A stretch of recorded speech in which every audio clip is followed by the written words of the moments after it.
Hi guys, this is Ranjit, and in this video let's do the unboxing and have a first look by this new Micromax, you could say, that is the Note 1 smartphone. And as you can see guys, this is the 64GB variant. It also comes in another variant that's 128GB, but that model also comes with just 4GB of RAM, and just says in by Micromax, and here it gives us the specs. And regarding the pricing guys, this variant is sold for 11,000, and that 128GB will be sold for about 13,000. And I would say this variant that we are unboxing makes the most sense, but let's have a closer look. And here it says that it's powered by the MediaTek G85 SoC that's based on 12nm. Then we have a quad camera, it says, and a 5000 mAh battery. And this I believe will be sold in India via Flipkart. I'll leave the links guys. Let's just keep this over here. And here is the smartphone itself. And big deal is that Micromax is claiming that this will be having stock Android experience and no ads or bloatware. So I'm also interested to see. And in fact, they have promised 2 years of updates on this, even security updates. So a lot of claims. Let's see how they do that. So let's just open this again. We have a plastic coating, too much of plastic coating over here. What is this? This is like, yeah, one more sticker kind of a thing. Let's just peel that off. Too many stickers. One more sticker over here. And guys, this is polycarbonate plastic and all these things. So I'll remove that later. And we have a quad camera setup. Main camera is supposed to be actually 48 megapixel on this one. And as you can see, it's a big phone. And let's see the accessories, then we'll see what else. So we have a SIM ejector tool, a small user guide, basic stuff, gives you an idea about how to put your SIM and all those things, basic stuff. And we get a USB Type-C cable, so nice. It's Type-C, not the regular one. And we also get a charger. The quality is slightly cheap plastic, but again I won't mind because it's supposed to be a 18-watt fast charger that we are getting in the box. So that's what we have. And let me just keep these things to the side, and let's look at the device itself. And guys, it's supposed to have a 6.67-inch screen, and it does not weigh that much. In fact, we have one more screen guard that is pre-applied, 2 screen guards. So yeah, that's what we have. Let me give you a physical overview. Looks like a secondary noise cancellation microphone over here. And here we have the volume rocker as well as the power on-off buttons. All the buttons are here. Bottom will be the vent for the speaker, your USB Type-C port, main microphone, 3.5mm headphone jack, and here we just have a SIM tray. Let me just take out that SIM and give you an idea. It should be, I believe it's a triple slot, but let's just confirm it. Yes, so we are getting a triple slot. That's why I say no point going with that 128GB variant. You can add that micro SD card. So I feel that 11,000 rupees variant is the best bang for buck for this device.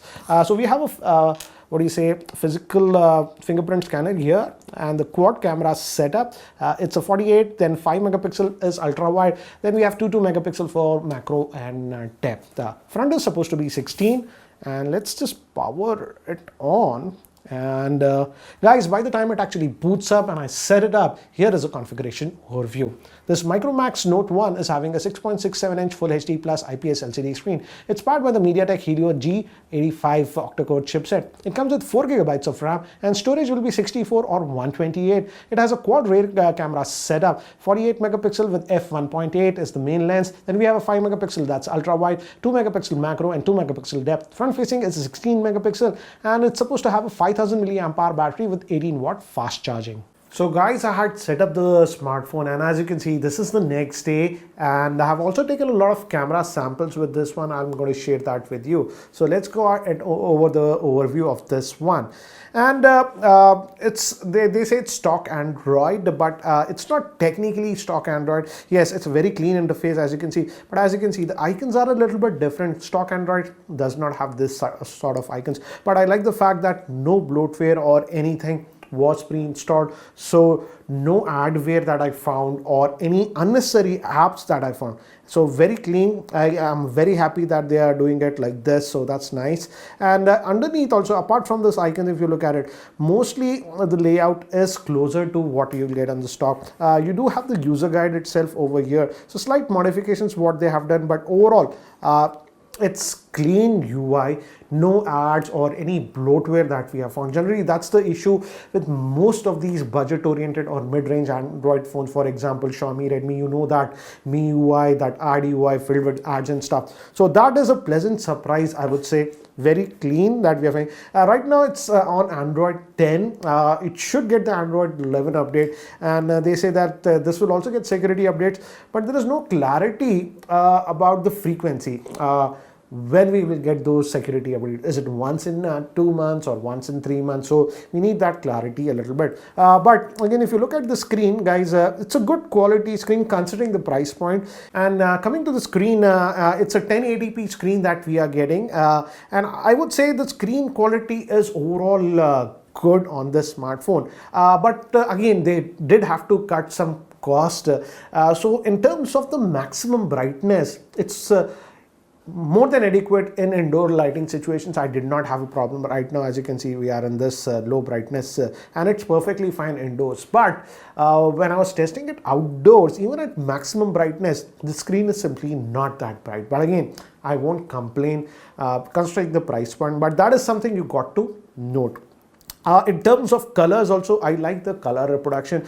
It's not a bad panel that they have used. So the colors actually look a little bit punchy. It's more saturated, but I guess most people like that. So in that area, I would say it does a good job. And this is close to stock. On left, we get the Google Pane also. So I like that. They have retained mostly the close to stock Android experience. And I would say, in general responsiveness, it was fine most of the time. But one bug, again, this might be a bug, and I noticed that if the phone is on standby for more than about 15-20 minutes, the fingerprint scanner is here and it unlocks. But I noticed some stutter once or twice. It happens only if the phone is on standby for more than 10 minutes, and when you unlock, first it gives a slight stutter, but maybe they can fix it with the software. Apart from that, I did not find any issues of lagginess or anything while using the phone. I was just testing it from yesterday onwards. Took a lot of samples also. I'll show you that.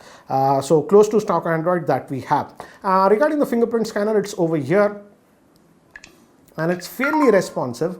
I would say it works about 95% of the time. Sometimes I had to do it twice, but overall, as you can see, works fine. The speaker is also loud enough. Let me actually show you. Let me just play one of my own videos. If you can guess, definitely on a tighter budget, you can go with the iPhone 11. You won't miss a lot. Yes, I'll just bring it here. My mic is here. You will notice, but can we justify that 30,000 price cap difference is a big question.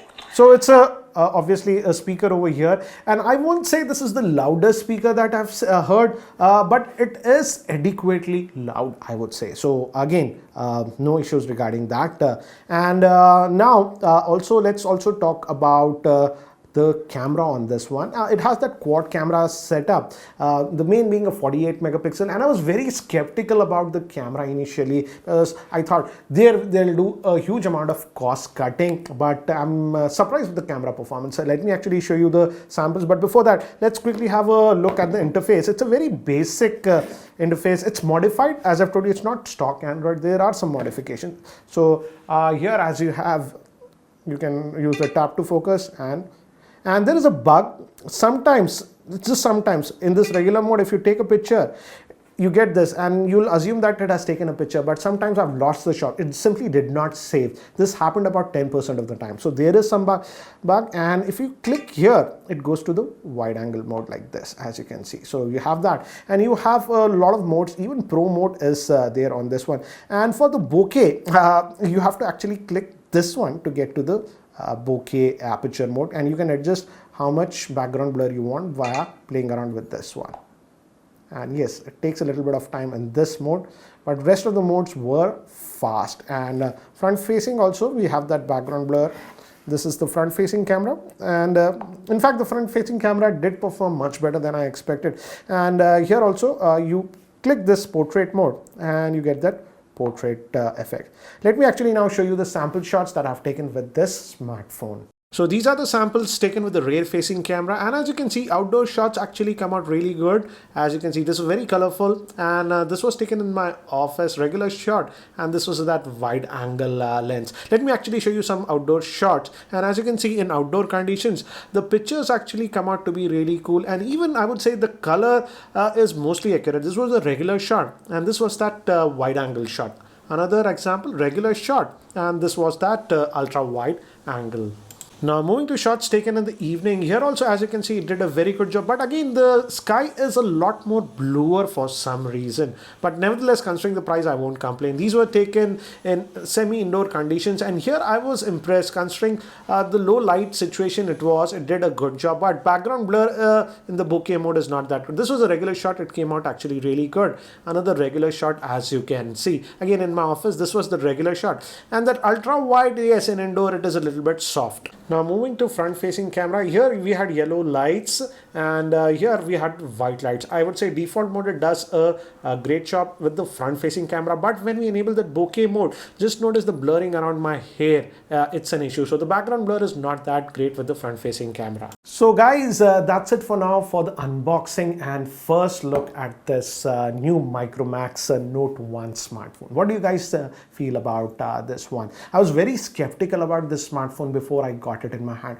but considering the price point of about 11,000, I feel it's a good smartphone. What I liked is clean UI, no ads or anything, no bloatware also on this one, which is a rarity these days. So I like that, and it's fairly fast. Yes, I did notice some stutters here and there only while waking up if it was on standby for more than 10 minutes, but in regular usage I did not find an issue. And yes, the cameras does have some bugs as I've mentioned, but hopefully with the first OTA update they fix it.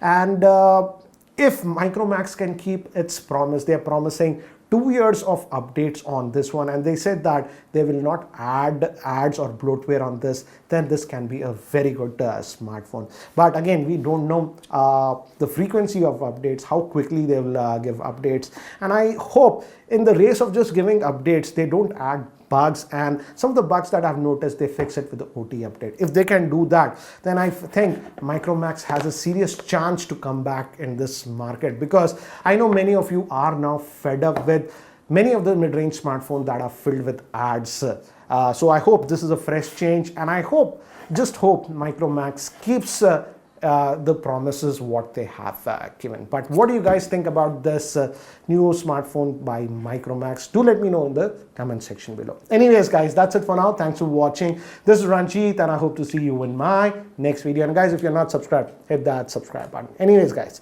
take care, catch you later.